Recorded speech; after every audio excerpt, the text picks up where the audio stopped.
How to add fitness widget to iPhone home screen. To get started, first of all press and hold a blank area until your apps start to jiggle, then tap on Edit in the top left corner. From the drop-down menu at the top, tap Add Widget Options.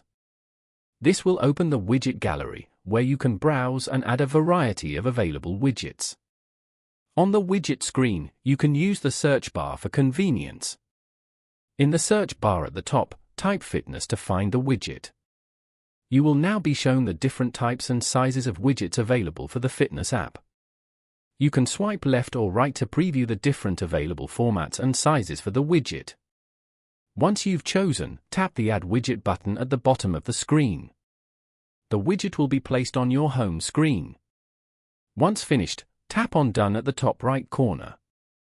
Following these steps, you can easily add the fitness widget to your iPhone's home screen.